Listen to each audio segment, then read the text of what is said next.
Why are you feeding Mom's bones? It happened when my husband was giving a bone treat to our pet dog. My niece suddenly pointed at that bone. My 5-year-old niece had always been a child who spoke about mysterious things. So, I thought this was just one of those instances. But the way she started trembling and turning pale wasn't something to take lightly. There's no way that could be true. As I began to investigate further, I would soon confront chilling facts. My name is Kate. I married my husband Mike 3 years ago, and we've had happy days. If there was one worry, it was our difficulty in conceiving a child. But it is said that babies come in their own time, and there's no point rushing it. The slight loneliness we felt was compensated by our dog Chad, whom we got in the meantime.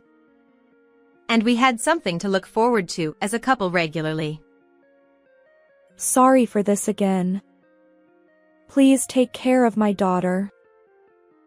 It was about taking care of my niece Juliet, who Nancy, my sister-in-law, brought along.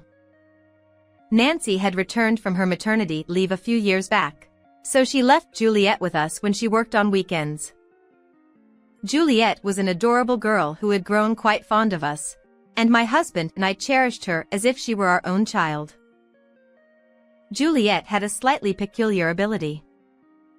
It might sound strange, but she was unusually perceptive. She could predict snack offerings or never lose at rock paper scissors against me. While my husband seemed unconcerned, I jokingly referred to Juliet's ability as prophecy. As for why we ended up looking after Juliet so often, that was due to my brother, Chris. My sister-in-law worked for a well-known company and earned a considerable salary. My brother, who married her, took advantage of her income and quit his job, spending more and more time at the slots. Consequently, even when Nancy worked on weekends, my brother wasn't home, leaving Juliet alone. Taking care of Juliet was fine, but if this lifestyle continued, it would be quite burdensome for my sister-in-law. I suggested discussing it with our parents several times, but she gently refused. I appreciate your concern. But it's our problem, and I don't want to worry you. Besides, except for his love for slots, he's actually a good person who helps with chores. She said she wasn't considering divorce because of the children. But during one such conversation, a call came from my brother, asking for money. Nancy, I'm on a roll at the slots right now, but I'm a bit short on cash. Can you bring me some right away? I'll pay you back double. As my carefree brother's words leaked through the phone, I felt irritated. Didn't he understand what Nancy was going through? Nancy smiled faintly, seeming a bit tired, and at that moment, Juliet, who had been playing with my husband in the distance, suddenly started rummaging through the drawers. Without being told, she took out cold medicine and brought it to Nancy. Mom, take this medicine. Thank you. But Mom's fine, so don't worry. She's just a little tired. Juliet, you're so kind. Even a child could be considerate, yet my brother. At that moment, I didn't think much of it. However, the one who dropped off my niece the following weekend was my brother Chris. It was a bit surprising since it was usually my sister-in-law who brought her. Isn't this unusual? Sacrificing slots for family time? Chris replied. Don't put it like that. Actually, Nancy caught a cold, so I want you to look after Juliet for a few days. I'm too busy going to the hospital or nursing Nancy.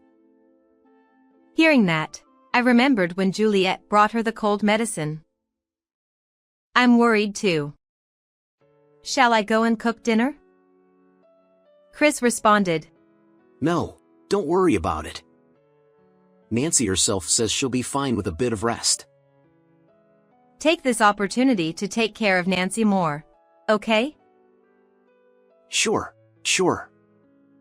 I need to hurry back to take care of her, so I'll leave now. With his ears possibly ringing, my brother hurried to leave. Juliet, who had seen that, murmured softly. You'll lose even at slots. Chris responded. I said I'll take care of your mom. I'm not going today.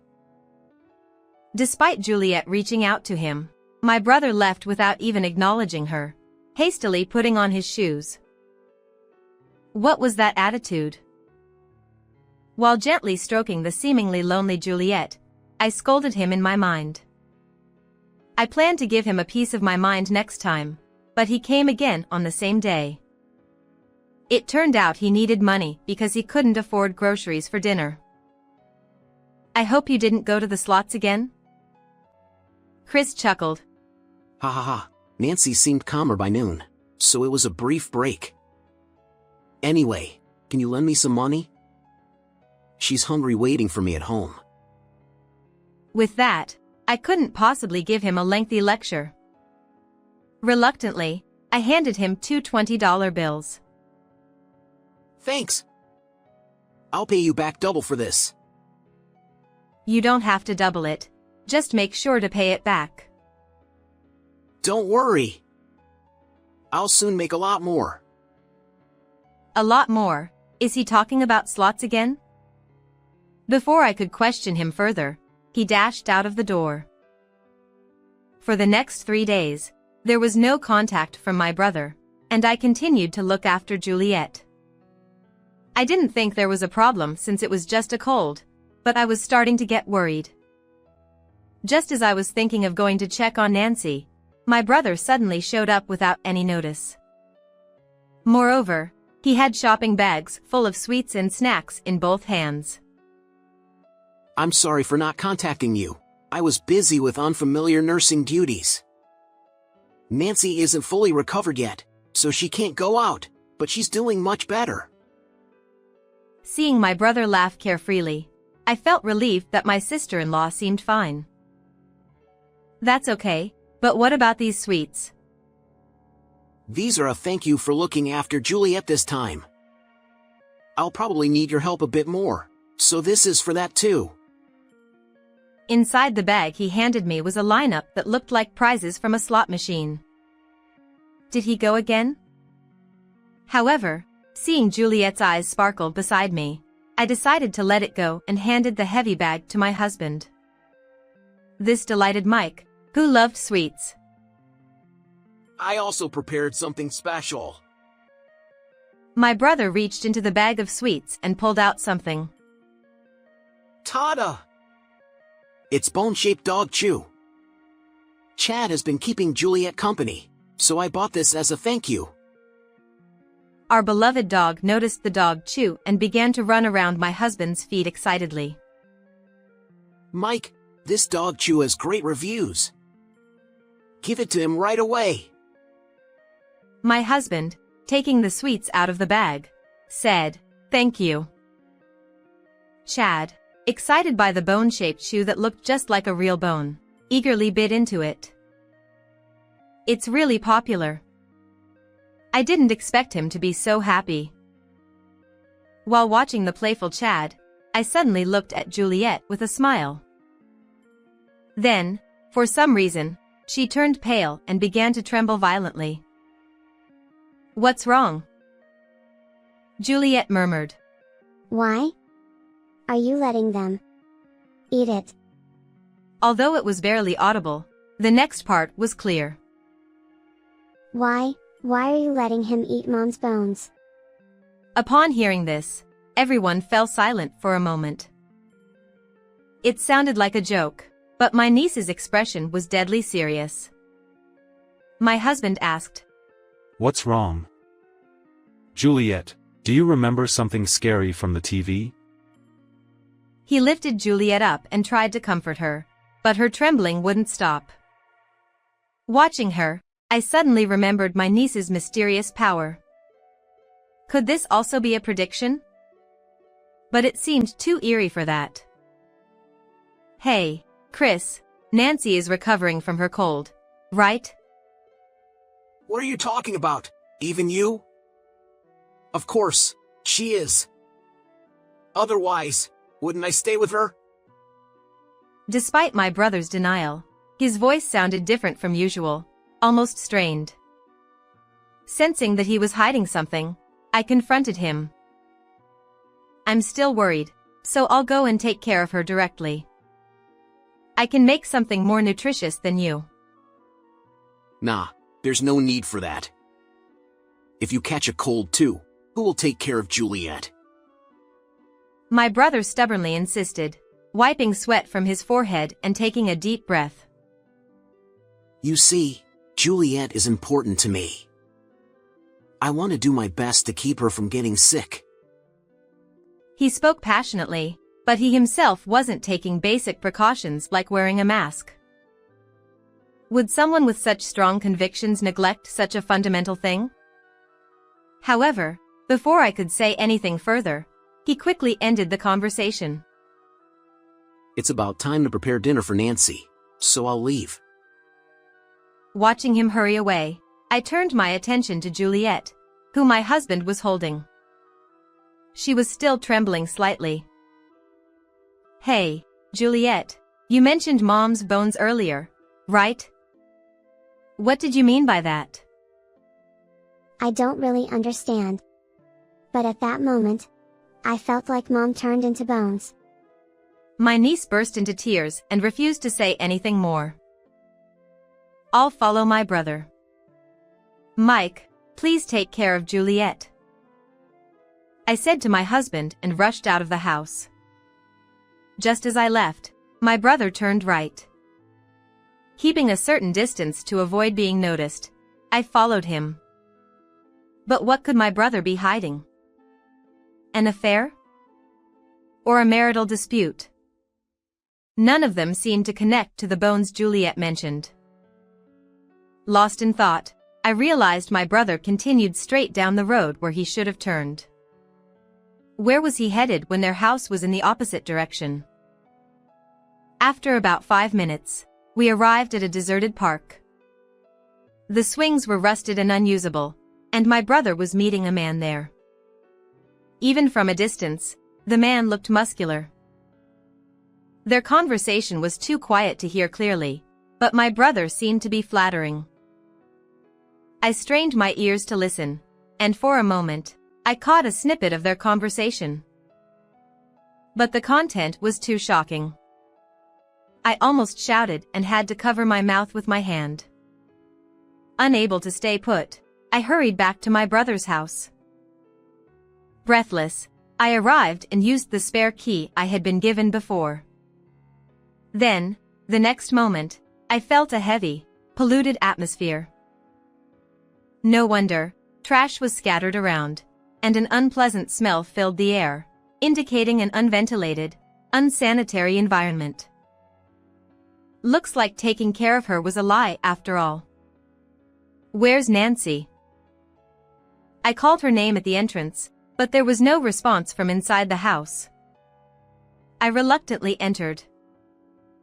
After peeking into the living room and kitchen, I opened the door to the bedroom at the back and froze in place. There, tied up with ropes on all limbs and gagged with a muzzle, lay my sister-in-law. Nancy, are you okay? I rushed to her and untied her restraints. Give me water. I fetched a bottle from the fridge and handed it to her. She drank it all in one go. Terrible. My brother did this, didn't he? Despite him being my brother, I felt fear. But for now, I needed to call an ambulance because my sister-in-law was in distress. I rushed out, forgetting my phone at home. As I stood up to use the house phone, I froze the next moment. My brother, who had somehow returned, was looking at me.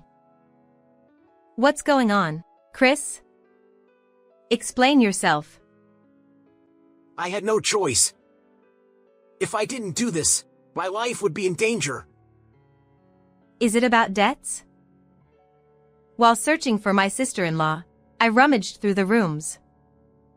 I stumbled upon a pile of overdue notices thrown on the living room table.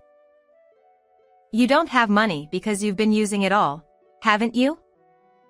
The person you were talking to in the park, was it a debt collector? You went that far? I had to make sure to check behind me. My brother laughed without remorse. It seemed he had been deceived by an acquaintance and got involved in dubious investment schemes, accumulating substantial debts. However, in the end, it turned out to be a scam, and he was left with nothing. And so, when my brother struggled with repayment, he considered a nefarious plan. The conversation I overheard in the park a few hours ago between him and the debt collector revealed their plan to make my sister-in-law disappear and claim insurance money. But I didn't want to believe it. I didn't want to think my brother was such a terrible person. I'm going through a lot too. The kid is noisy, and Nancy keeps saying I should work. So, I aim for a big turnaround, but even the person I trusted betrayed me. But that's your own fault. Why couldn't you just work hard and support your family? That kind of dull life doesn't suit me. My life is for me, so I can do whatever I want, right? I was disgusted by his selfishness to the core. I couldn't believe such a man was my brother. I'm going to report this to the police. Pay for your crimes and reflect on them. How would you report it? My brother said, flashing the knife he had hidden behind his back. Kate came to take care of Nancy today and is staying over. I'll let Mike know. When it comes to this, I'll have to lock you up in this room too. Saying this, he approached the phone behind him and violently tore out its cord. Stop this nonsense, Chris. If I don't go home anytime soon, Mike will find it suspicious, won't he? It seemed he hadn't even considered that possibility. He was about to retort, but the next moment, he looked back at me with a defiant smile. Hey, Kate, why don't we team up? What? I was speechless at the unexpected words from my brother. But he paid no attention to my bewilderment. Actually, I've been thinking about a perfect crime. With a smug expression, he gleefully revealed his secret. But I couldn't shake off a sense of dread. Whenever my brother wore such a face since childhood, it always led to trouble. However, it wasn't wise to provoke him at this point. So, how do you plan to execute your perfect crime? It's Chad. My brother, after much teasing, unexpectedly mentioned our pet dog. Huh? Chad, our dog? What does he have to do with anything? You saw it earlier, right? How excited he was when he bit into the bone. The perfect crime my brother described was incredibly absurd. He planned to dispose of my sister-in-law when she died and feed her bones to our Chad to dispose of them. I was so shocked that I couldn't close my mouth. Disgusting, you actually considered that? Yeah, don't you think it's a brilliant idea? If it works, I'll even share the insurance money with you. Kate, you want your own home, right? But as I was about to say something, my brother's face suddenly twisted. At that moment, the doorbell rang. Hey, don't move. Wait here quietly. If you do anything unnecessary, you won't get off easy. Glaring at me and my sister-in-law, my brother headed towards the entrance. And the moment the key turned, the door was forcefully pushed open. Freeze! Drop your weapons quietly. Huh? Why? It all happened so suddenly that I couldn't understand it. Somehow, the police came at the perfect time to apprehend my brother. Did Nancy report it? I didn't do anything. Wasn't it Kate? I shook my head in disbelief. As we stood there dumbfounded, one of the police officers rushed over to us. Are you okay? An ambulance will be here soon. Why did you come to help us? No one reported anything. We received a report from a little girl. She said, "Help mommy." She was about 5 years old. Oh, that must have been Juliet. She predicted our danger. Nancy and I were relieved, while my brother, who was restrained by the police, squirmed and struggled. Damn it! That Juliet brat ruined everything. My plan would have been perfect if not for her. With a frustrated expression, he clenched his teeth and pounded the floor with his fist. Huh? What's perfect about it? I couldn't help but interject loudly, and my sister-in-law also shouted the same words. You know, if you get rid of the corpse, you can't show it to the doctor, and you won't even get a death certificate. Then you can't claim the insurance either, right? And besides, if that's the case, there's no need to weaken and pretend illness in the first place. It could have been done in one go. Why bother with kidnapping? So you're saying feed the bones to the dog until they disappear? Chad is a small dog, you know. How many years do you think it would take for him to finish eating the bones of a full-grown adult? Besides, Chad is a dog we adopted from a pet adoption event, and he's almost 10 years old now. There's no way he could eat something that hard. One after another, merciless criticisms poured out from me and my sister-in-law's mouths, leaving my brother with no room for rebuttal, tears welling up in his eyes. However, our anger was far from being appeased by this. You? Just wandering around every day without working. Is it because mold is growing in your brain? Yeah, whether it's a perfect crime or whatever, if you have time to think about stupid things, study common sense instead. And in the end, he finally burst into tears, raising his voice. Damn it! You're all making fun of me! But it can't be helped. You're really foolish. Exactly. It's so pathetic, even for my own brother. At least reflect on your own in prison and think about your future. Well, we're all cutting ties with you, so we don't care what happens to you. You're abandoning me? Don't say such cold things. That's too lenient. You've been slacking off all this time, so now you'll pay the price alone. Now, officers, please take this man away. My brother continued to wail and protest as he was handcuffed and taken away in a police car.